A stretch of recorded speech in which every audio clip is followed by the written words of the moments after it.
सो चलिए गाइस, आज का जो हमारा टॉपिक है वो एक लास्ट टॉपिक बचा हुआ, उसको हम खत्म करते हैं। That is concentration cell with respect to hydrogen electrode. तो लिखिए, टॉपिक का नाम लिखिए, दैट इज कॉन्सेंट्रेशन सेल। लिखिए, बहुत इंपॉर्टेंट है, ध्यान से देखिएगा। दैट इज कॉन्सेंट्रेशन सेल, ठीक है, with respect to hydrogen electrode, ठीक है। ये गैसेस इलेक्ट्रोड होता है, आप इसकी जगह पे क्लोरीन गैस भी इस्तेमाल कर सकते हो, एक ही बात है। आप अगर इसका डेरिवेशन देख लोगे तो वो भी समझ में आ जाएगा, ठीक है। सबसे पहले तो कॉन्सेंट्रेशन सेल बनाना है, इसका मतलब क्या है कि आपका एनोड और कैथोड, उसमें एक ही तरह का मटेरियल इस्तेमाल होगा। अगर आप हाइड्रोजन इलेक्ट्रोड इस्तेमाल कर रहे हो तो आपको कैथोड और एनोड दोनों जगह हाइड्रोजन इलेक्ट्रोड ही लगाना है। सो देखिए, इसको हम लोग रिप्रेजेंट कैसे करेंगे, अपने आप समझ जाएंगे, ध्यान से उसको देखिएगा। देखिए, सबसे पहले तो हमारा एनोड साइड जो कि नेगेटिव टर्मिनल होता है, ठीक है, सबसे पहले उसको लिखा जाएगा। आपको पता है कि हाइड्रोजन इलेक्ट्रोड जो है बेसिकली उसमें प्लेटिनम का इस्तेमाल होता है, हाइड्रोजन गैस होती है, और हमको पता है एनोड साइड में ऑक्सीडेशन होता है बच्चों। सो फाइनली ऑक्सीडेशन होता हुआ दिखाओ। इसमें जो हाइड्रोजन गैस है वो किस में कन्वर्ट होगा, H+ में हो गया ना ऑक्सीडेशन, एक्वस। ध्यान से देखिएगा, तो ये आपका कौन सा पोर्शन हो गया, एनोड साइड हो गया। अब यहां पर एक सोल्ट ब्रिज लगाते हैं, ये देखिए हमने एक सोल्ट ब्रिज लगा दिया। अब हम बनाएंगे कैथोड साइड। कैथोड साइड में आपका रिडक्शन होता है, जिसमें H+ जो है एक्वस, वो बेसिकली किस में कन्वर्ट होगा, H2 के अंदर। ये देखिए H+ H2 रिडक्शन हो रहा है। सो फाइनली ये गैस है, और यहां पर कोमा लगा के प्लेटिनम लिखोगे, और ये माइनस था तो ये कौन सा पोर्शन हो गया, प्लस। सो देखिए, इस तरह से रिप्रेजेंट करते हैं। इसमें कैथोड, एनोड साइड और कैथोड साइड दोनों सेम मटेरियल से बनी, यानी हाइड्रोजन इलेक्ट्रोड का इस्तेमाल किया गया है। सबको समझ में आ गया। अब देखिए, इस केस में हम लोग इसको सोल्व कैसे करेंगे। सबसे पहले तो नर्स इक्वेशन लगाएंगे। क्यों, यहां पर देखिए इसको नॉन स्टैंडर्ड कंडीशन में लेके जाते हैं, तो ये बहुत इंपॉर्टेंट है, ध्यान से देखिए। एनोड साइड में जो आपने गैस भरा है, बेसिकली उसका प्रेशर मान लेते हैं P1, that is not equals to 1। P1 pressure मान लेते हैं, P1 ATM। सबको समझ में आ गया। और आपने एनोड साइड में जो सॉल्यूशन भरा है जिसमें H+ आयंस हैं, उसमें C1 कॉन्सेंट्रेशन मान लेते हैं उसकी, कितनी, C1 कॉन्सेंट्रेशन। इसी तरह से कैथोड की तरफ जो H+ का कॉन्सेंट्रेशन है उसको C2 मान लें, और यहां पर जो गैस भरी है कैथोड में उसका जो प्रेशर है उसको P2 मान लेते हैं, P2 ATM का प्रेशर है। तो जरा ध्यान से उसको देखिएगा, H+ का कॉन्सेंट्रेशन C1 है, यहां H+ का कॉन्सेंट्रेशन C2 है। क्योंकि कॉन्सेंट्रेशन अलग अलग है तो कॉन्सेंट्रेशन सेल हो गया अपने आप ही। और क्योंकि गैस के केस में कॉन्सेंट्रेशन को हम लोग प्रेशर भी काउंट करते हैं, जैसे कि हमने स्टेट्स ऑफ मैटर में पढ़ा हुआ है, या फिर इक्विलिब्रियम में भी इसको इस्तेमाल किया है। तो आप ध्यान रखिए, यहाँ पर प्रेशर P1 है, यहाँ पर प्रेशर P2 है। गैस के केस में हम लोग उसकी एक्टिविटी को प्रेशर भी लेते हैं, ठीक है, यानी कॉन्सेंट्रेशन के साथ साथ प्रेशर भी काउंट किया जाता है। तो एक्चुअल में गैस के केस में प्रेशर लेते हैं, तो हम लोगों ने यहां पर प्रेशर भी अलग अलग कर दिया, तो बड़े ध्यान से इसको देखिएगा।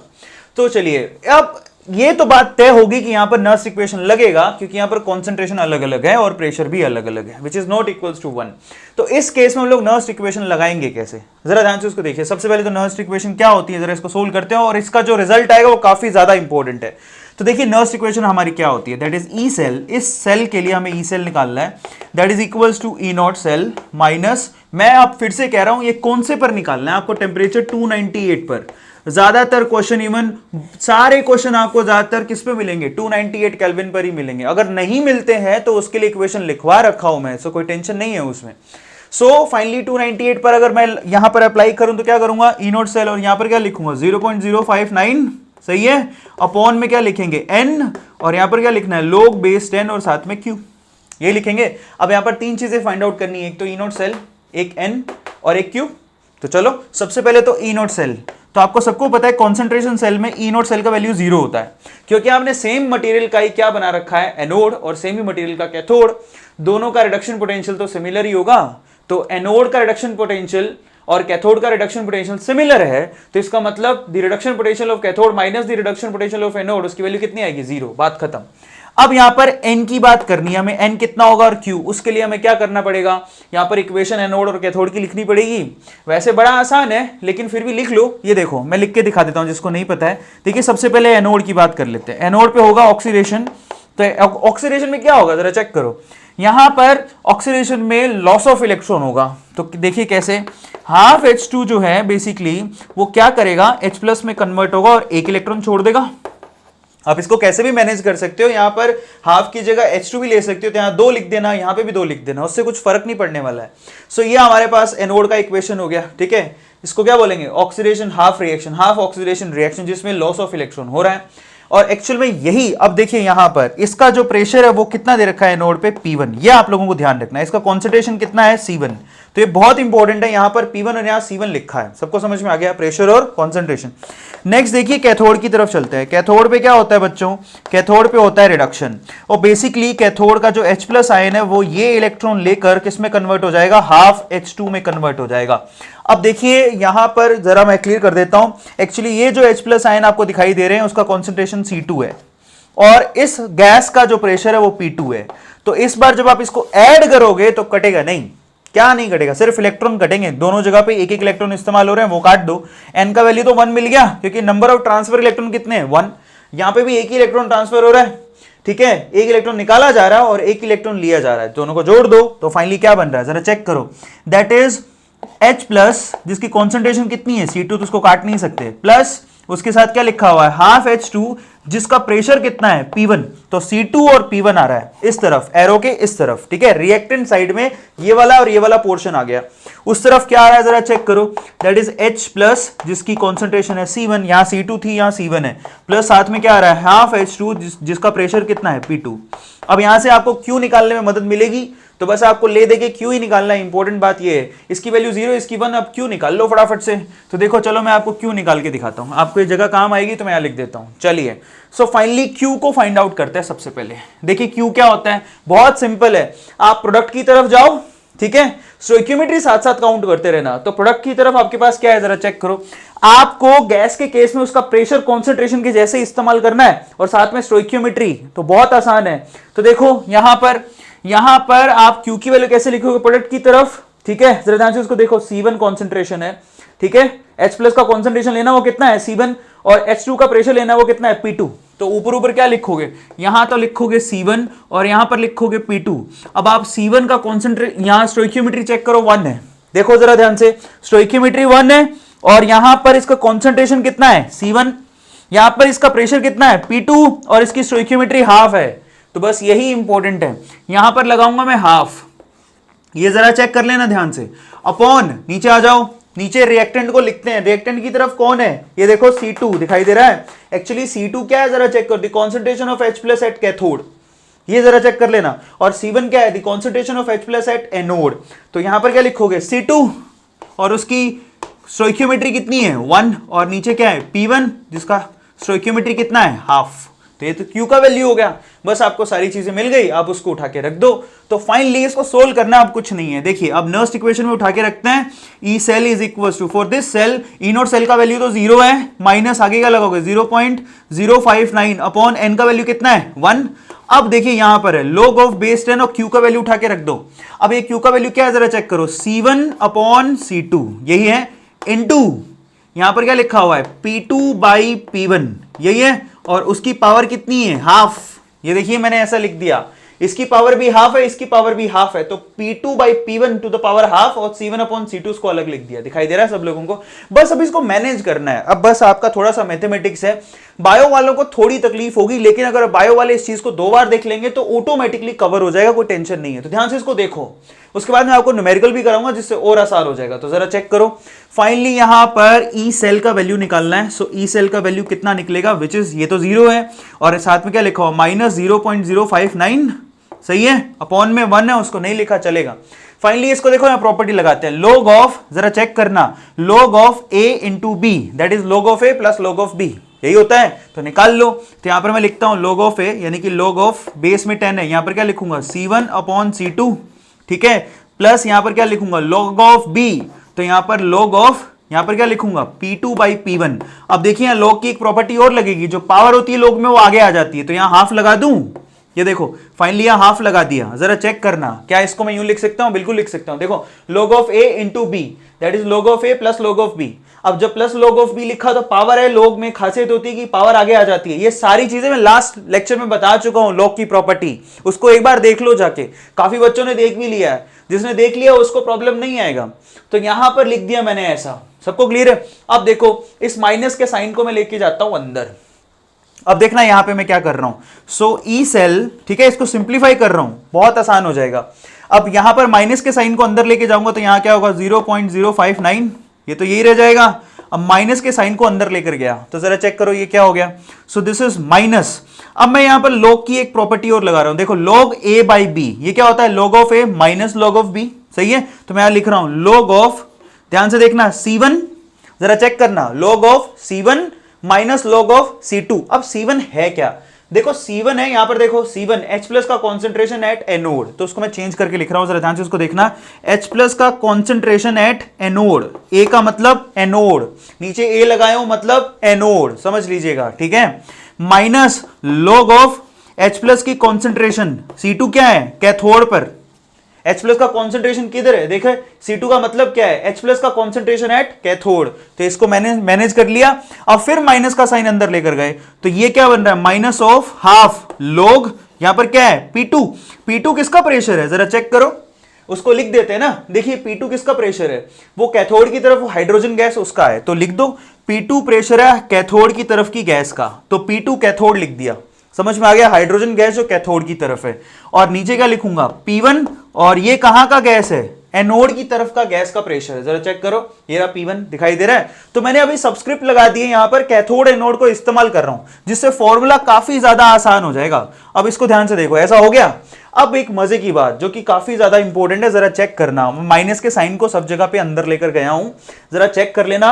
अच्छा एक जगह पे जरा ध्यान से इसको चेक करो, यहां ब्रैकेट, अभी ब्रैकेट बाकी है ना, यहां पर ब्रैकेट लगाओगे, ये लो, क्योंकि यहां पर ब्रैकेट पूरा हुआ है ना, इसको अभी देखो माइनस के साइन को अंदर लेकर गया माइनस, फिर उसके बाद मैंने फॉर्मूला लगाया था log of a by B, that is log of a minus log of b।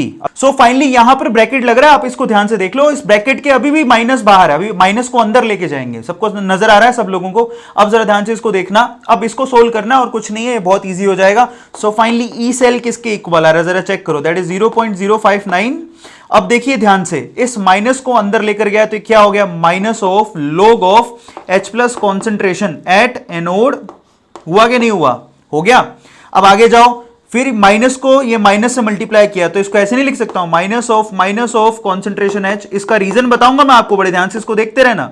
सो यहां पर इसको इस तरह से ब्रैकेट में बंद कर दिया, देखिए जरा ध्यान से, इस माइनस को मल्टीप्लाई किया तो minus of log of H plus concentration at anode, सबको दिखाई दे रहा है, यहां पर कैथोड आएगा ना, तो यहां पर कैथोड लिख देता हूं, देखो। और फिर इस माइनस को अंदर मल्टीप्लाई किया तो माइनस, कई लोग कहेंगे माइनस माइनस प्लस क्यों नहीं लिखा, क्योंकि मैं इसका फॉर्मूला बनाऊंगा अभी, minus of log H plus concentration pH होता है, ये आपको पता है ना, मैंने लास्ट टाइम पे बताया भी था, बीच में कहीं वीडियो में आया भी था। सो फाइनली ये pH होता है, इसीलिए मैं इसको एज इट इज रख रहा हूं, तो बड़े ध्यान से समझेगा, उसके पीछे का लॉजिक है, एक लिख दिया। अब आगे आते हैं, इस माइनस को जरा चेक करो, इसको अगर मैंने फ्लिप किया तो क्या होगा, बेसिकली इसको फ्लिप करते ही माइनस का साइन बाहर आएगा log के अंदर, जरा चेक करो, इसको जब उल्टा कर दूंगा तो -1 हो जाएगा, तो माइनस माइनस इधर क्या हो गया प्लस, तो इसको उल्टा कर सकता हूं। सो फाइनली इसको कैसे लिखूंगा, that is plus of half, ठीक है, log ऑफ, अब देखिए ये हो गया P pressure of anode gas divided by pressure of cathode gas. ध्यान से इसको चेक करो, कई बायो वाले ध्यान से देखना इसको, बायो वाले स्पेशली, मैथ वालों को तो समझ में आ जाएगा। जैसे ही आप इसको फ्लिप करोगे तो एक माइनस का साइन बाहर लगाओगे, माइनस और माइनस हो गया प्लस, सबको मालूम पड़ा। सो फाइनली यहां पर इस तरह से इसको मैनेज कर दिया मैंने। अब इसको फाइनल टचअप देने जा रहा हूं इस फॉर्मूले को, ध्यान से इसको देखना। अब मैं क्या लिख रहा हूं, देखिए यहां पर, सो फाइनली ई सेल क्या आ गया, और इसको याद करना आसान हो जाएगा, ध्यान से इसको देखना 0.059। और एक बात ध्यान रखो, जिस बच्चे ने यहां कॉन्सेंट्रेशन छोड़ दी, जिसको लगता है कि ये मेरे बस की बात नहीं है, इसका मतलब वो कमजोर है और वो हिम्मत हार रहा है, इस चीज को समझ लेना। इसलिए कहता हूं कि जहां पर आप हिम्मत हारने लगो वहां ज्यादा कंसंट्रेट करो और अपने आप को बोलो कि ऐसी क्या चीज है मुझे नहीं आती है।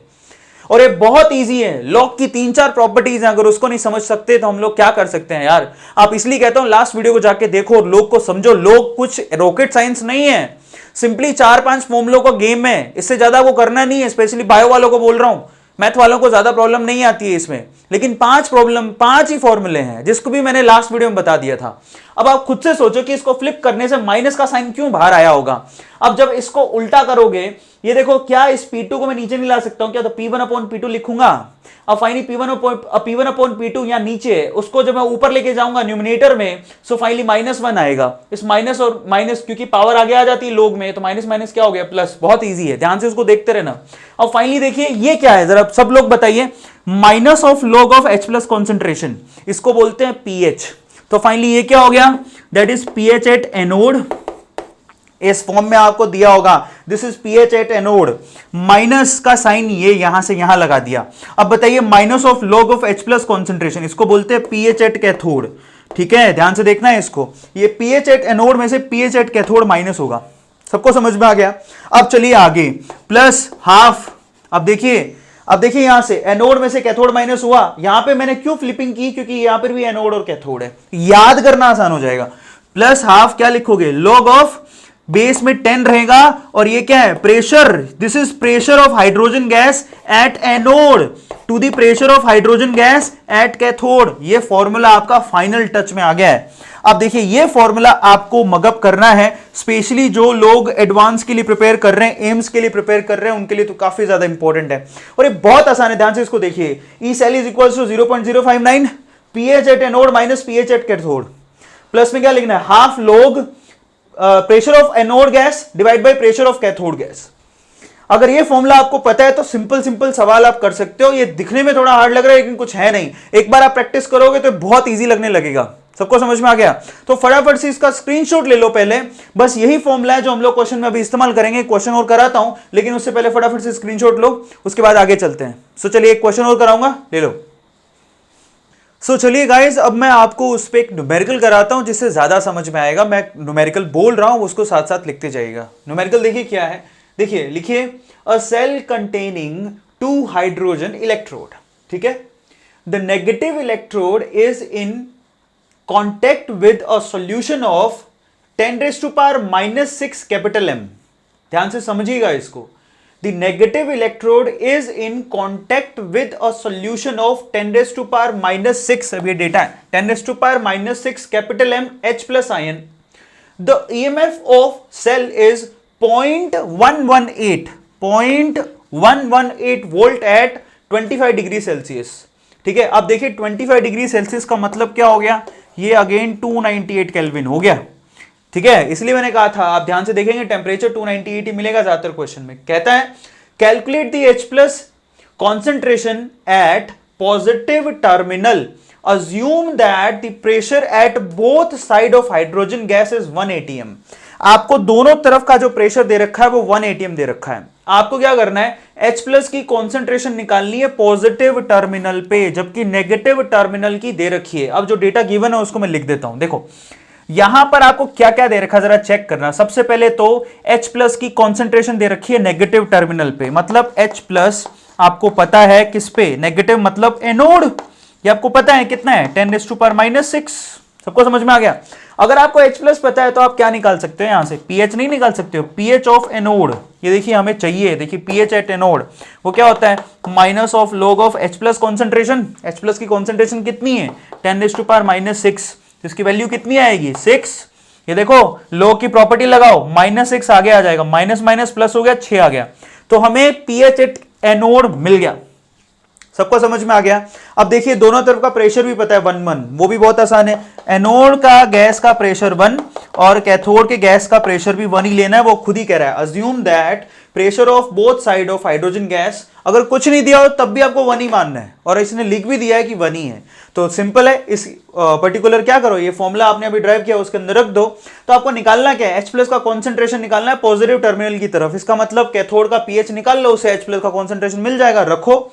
सो फाइनली यहां पर इसको सोल्व कैसे करेंगे, दैट इज ई सेल। अब ई सेल की वैल्यू भी गिवन है आपको, पूरे सेल का वैल्यू कितना है जरा चेक करो, ये रहा 0.118। तो इसमें सीधे मैं डेटा पुट कर रहा हूं। देखो सबसे ई सेल का वैल्यू सबसे पहले 0.118, इस पूरे सेल का आपको पोटेंशियल दिया है 0.118, विच इज इक्वल्स टू, यहां क्या लिखोगे 0.059। अब ऐसा क्यों किया, क्योंकि टेम्परेचर 298 है। साथ में आपको पीएच पता है किसकी, एनोड की, वो कितनी है 6। आपको कैथोड की पीएच निकालनी है, पीएच ऑफ कैथोड आपको निकालनी है, प्लस आपको यहां लिखा log of, half log of pressure at anode, वो कितना है 1, कैथोड पे भी कितना है 1। आपको पता है log 1 का वैल्यू कितना होता है, दैट इज 0। ठीक है, सो ये फैक्टर तो आपका कितना हो गया 0, बात ही खत्म। सो फाइनली इसको इसके नीचे लेके जाओ। सो फाइनली 0.118, ठीक है, divide by 0.059 which is equals to, अब जरा चेक करो, इसको तो आप नीचे ले गए तो यहां क्या बचा 6 माइनस पीएच एट कैथोड, ये आपको निकालना है। इसकी वैल्यू कितनी आती है, ये 2। So finally 2 is equals to 6 minus pH at cathode. अब देखो कितना आसान हो गया। So finally pH at cathode कितना मिल गया आपको, दैट इज 4। सबको समझ में आ गया। सो pH को यहां लेके आ गए 6 - 2 दैट इज 4। तो pH निकल गया। pH होता क्या जरा चेक करो। सो अब देखिए pH ऑफ कैथोड उसको कहते क्या है। pH ऑफ कैथोड का फॉर्मूला क्या होता है, that is minus of log of H plus concentration, हाँ या ना। ये किसके बराबर है, 4। हम पूरे इक्वेशन को माइनस से मल्टीप्लाई कर दूं तो क्या क्या लिखोगे आप, इसको देख के ये लिख सकते हो ना, that is log of H plus concentration which is equal to minus का 4, आया ना। अब बस आप एंटी लॉग ले लो, यही करना होता है। So finally log of H plus concentration, दोनों तरफ एंटी लॉग लोगे तो क्या करोगे, यहां पर देखिए, यहां पर ध्यान से इसको देखिए, यहां पर लिया मैंने एंटी लॉग सबसे पहले किस तरफ, यहां इस तरफ लेफ्ट हैंड साइड में, ठीक है। सो एंटी लॉग ऑफ, अंदर क्या लिखोगे, log ऑफ H प्लस, ये देखो अब एंटी लॉग का इस्तेमाल कर रहा हूं, ध्यान से देख रहे हो। यहां पर anti log of H plus which is equals to, यहां पर क्या लिखूंगा, एंटी लॉग ऑफ, ठीक है, एंटी लॉग ऑफ माइनस का 4, यही करोगे। ध्यान से इसको देखो।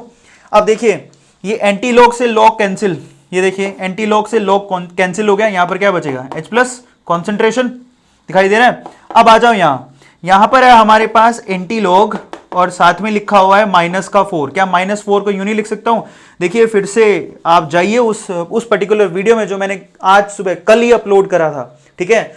सो कल सुबह अपलोड किया था, तो उसको ध्यान से देखो। उसमें क्या किया था मैंने, -4 को मैं यूं नहीं लिख सकता हूं, that is log of 10 to the power minus का 4, ये देखिए, क्योंकि मुझे पता है पावर आगे आ जाती है तो -4 ही बनेगा।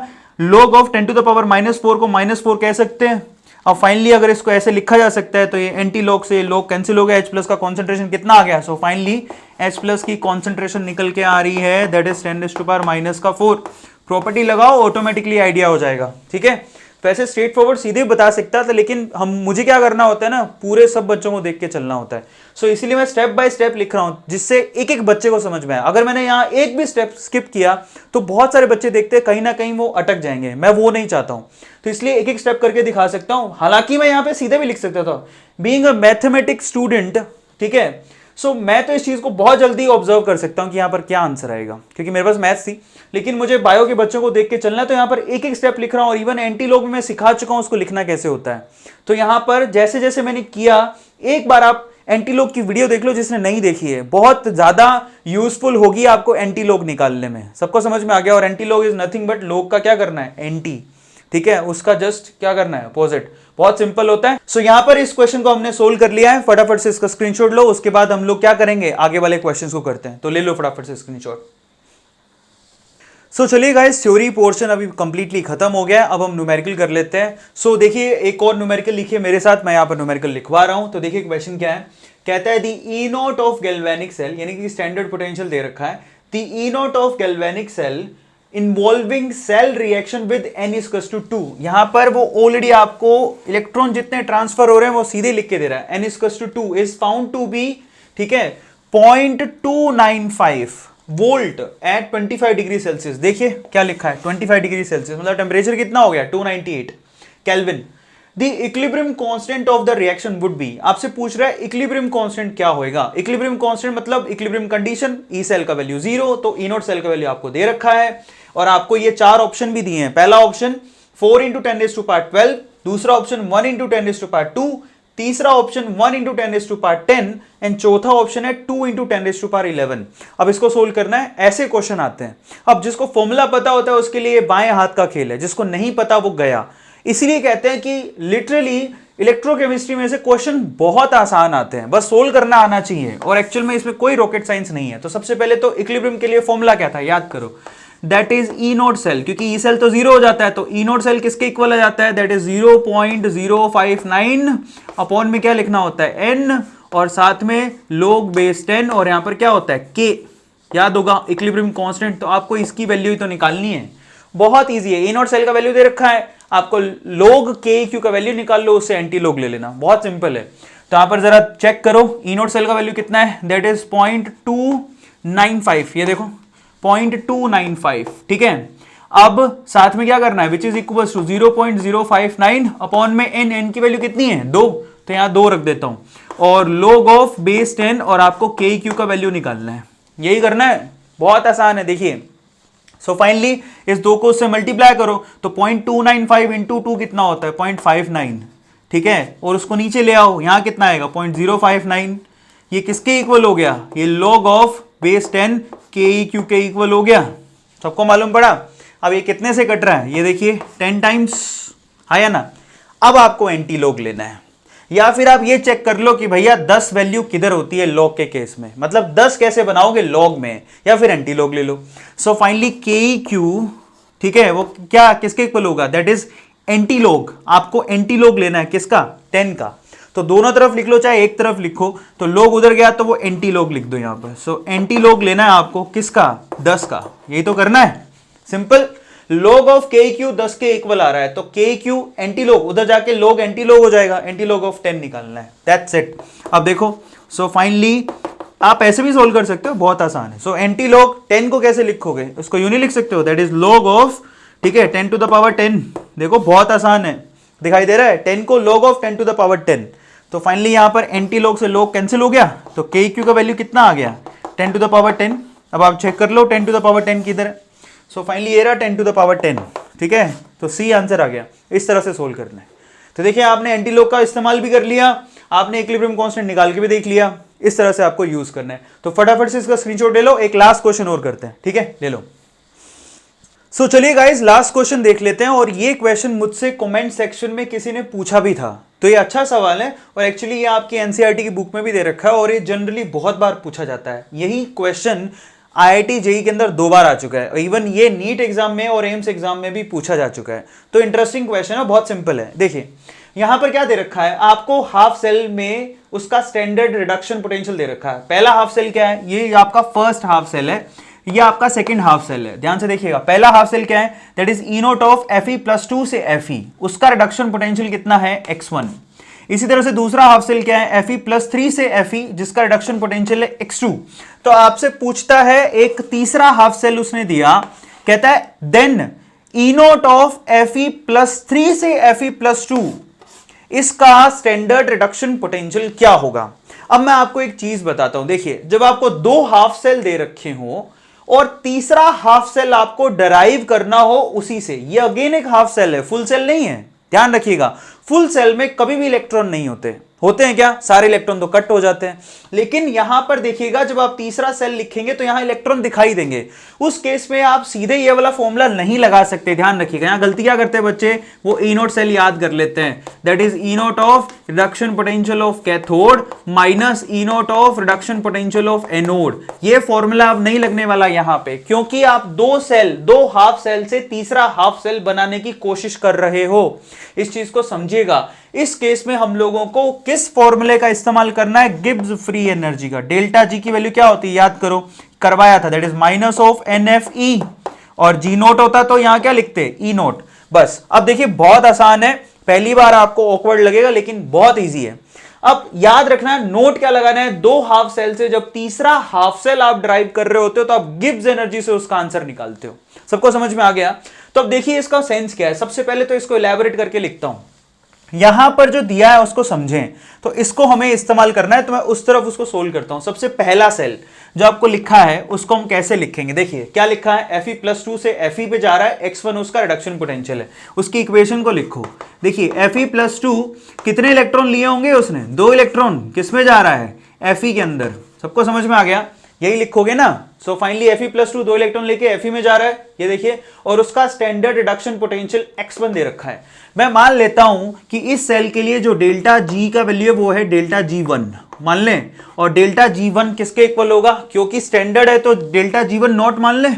तो चलिए स्टैंडर्ड डेल्टा G1 नॉट का वैल्यू किसके इक्वल होगा, that is minus of NFE not 1। इसी सेल का E1 नॉट का वैल्यू दे रखा है, जरा चेक करो कितना है, x1, और इसके लिए नंबर ऑफ पार्टिसिपेटिंग इलेक्ट्रॉन कितने हैं, 2। तो डेल्टा G1 का वैल्यू कितना होगा, that is minus of 2, n का वैल्यू 2 है, और साथ में F माने फेरेड, और यहां पर लिखोगे E1 नॉट जिसकी वैल्यू है x1। यहां देखो ध्यान से, ये हमने इस सेल का क्या लिख दिया, इस सेल का यहां पर डेल्टा G1 नॉट का वैल्यू लिख दिया इस सेल के लिए। सबको समझ में आ गया, ये हमारा सेल नंबर 1 है।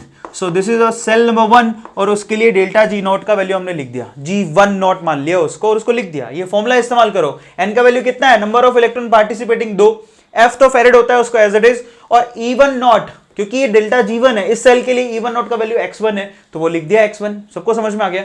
चलिए पहला सेल हुआ ना। What about second cell? ये Fe+3 से Fe पे जा रहा है, कैसे जा रहा होगा जरा चेक करो। ये Fe+3 से 3 इलेक्ट्रॉन ले रहा होगा, तभी तो Fe में जा रहा होगा, सही है। अब इस हाफ सेल के लिए जो गिब्स फ्री एनर्जी चेंज है स्टैंडर्ड कंडीशन में डेल्टा G2 मान लेते हैं, और स्टैंडर्ड कंडीशन में लिख रहे हैं तो डेल्टा G2 नॉट हो गया। उसको कैसे लिखोगे? माइनस ऑफ n, n का वैल्यू कितना है? 3, सो 3f, और यहां पर इसका स्टैंडर्ड इलेक्ट्रोड पोटेंशियल कितना है? x2, तो वो लिखना है हमें, दैट इज -3f x2। तो देखिए यहां पर डेल्टा G2 का वैल्यू लिख दिया, सबको मालूम पड़ा। ये हमारी इक्वेशन नंबर 2 है, सबको मालूम पड़ गया ना। अब देखिए यहां पर जरा ध्यान से उसको, अब हमारे पास क्वेश्चन पूछ रहा है, तीसरा सेल दे रहा है। आप तीसरा सेल देखिए क्या है, तीसरा सेल है हमारे पास Fe+3, ध्यान से देखिएगा, Fe+3 Fe+2 में जा रहा है, कैसे जाएगा? एक इलेक्ट्रॉन लेगा और एक किस में कन्वर्ट हो जाएगा? Fe+2 में। देखो +3 एक इलेक्ट्रॉन लेगा, Fe+2 में कन्वर्ट हो जाएगा, यही मतलब निकलता है ना, +3 से +2 में जाने का मतलब यही होता है। अब इस सेल के लिए गिब्स फ्री एनर्जी चेंज मान लेते हैं डेल्टा G3 नॉट, और वो किसके इक्वल होगा? माइनस ऑफ n, n की वैल्यू 1 है, सो -1f, और इसका पोटेंशियल हमें निकालना है, यही तो पूछा है आपसे।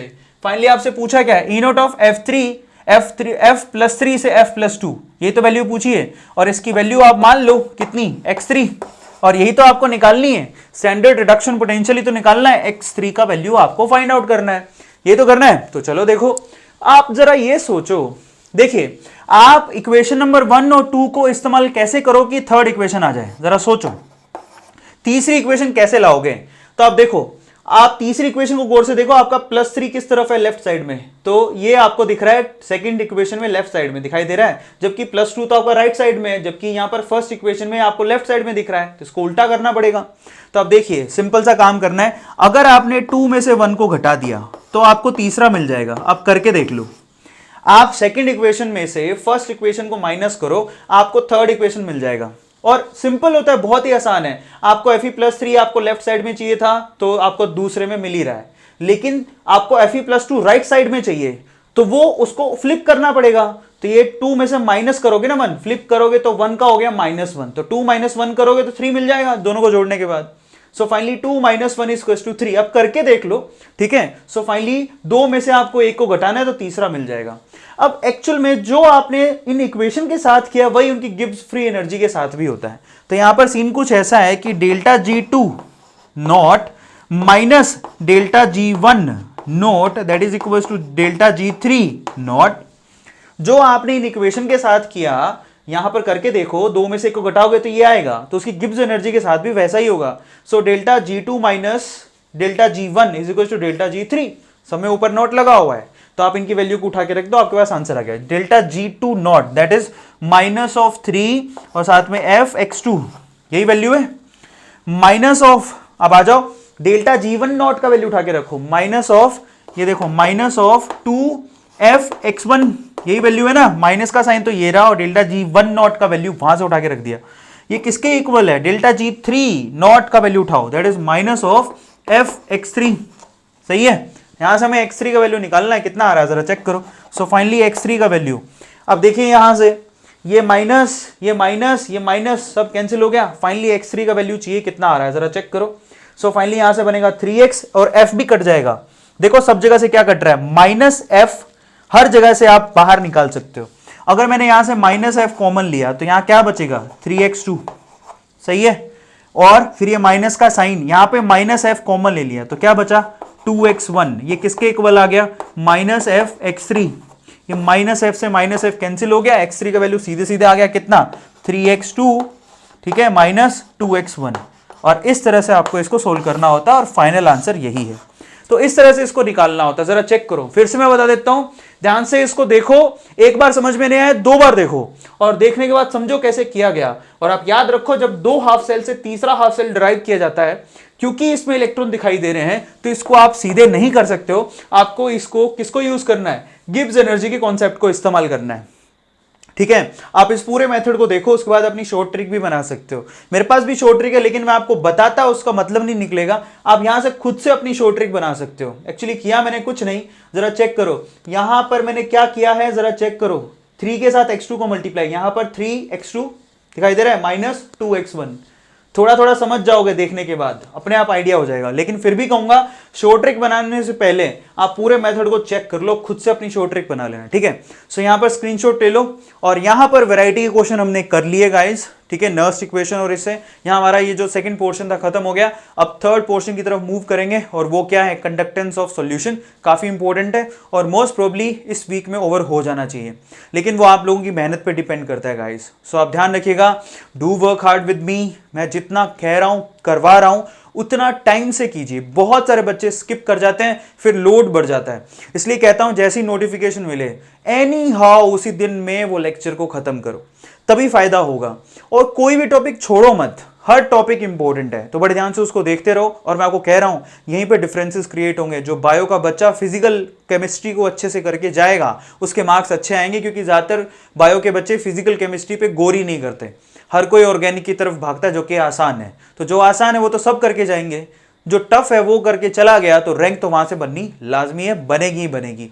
तो आप लोग ध्यान रखो, डिस्क्रिप्शन बॉक्स में एक तो होमवर्क गिवन है, उसको हमेशा टाइम से करो जो होमवर्क दिया जा रहा है, ठीक है। दूसरा, लेक्चर बराबर से देखते रहो। और तीसरा, एक्स्ट्रा बहुत सारे बच्चे बोलते हैं सर कोर्स जल्दी कराओ। बच्चे मैंने तो 400 450 वीडियोस अपलोड कर दिए हैं यूट्यूब पे और अनअकैडमी पर भी अपलोड कर दिए हैं। अब तो आपको जल्दी करना है, मैं तो जल्दी में ही हूं। आप जरा सोचो, मैंने यहां अगर आप ध्यान से देख रहे हो तो सॉलिड स्टेट वहां खत्म हो गया है, ठीक है। सॉलिड स्टेट के अलावा केमिकल काइनेटिक्स खत्म हो गया है, सॉल्यूशन खत्म, इलेक्ट्रोकेमिस्ट्री खत्म। अब आपको देखने हैं फटाफट से, समझ में आ रहा है। और मैं तो यहाँ यूट्यूब पे करवा ही रहा हूं, लेकिन दोनों जगह पे मेरे लेक्चर्स अवेलेबल है, ऐसा नहीं है। अपनी तैयारी तो आपको फास्ट करनी है, समझ में आ रहा है। So do work hard, Unacademy और यूट्यूब दोनों का फायदा उठाओ और अपने सिलेबस को जल्दी से जल्दी फिनिश कर सकते हो आप, क्योंकि लेक्चर्स बराबर डाल रहा हूं मैं, ठीक है। ऐसा नहीं है कि YouTube पे जिस दिन लेक्चर नहीं आता उस दिन मैं कहां पर काम कर रहा होता हूं, अनअकैडमी पर। वहां पर नेट थोड़ा कम चाहिए होता है, नेट की स्पीड अगर कम हो तब भी अनअकैडमी में अपलोडिंग हो जाती है,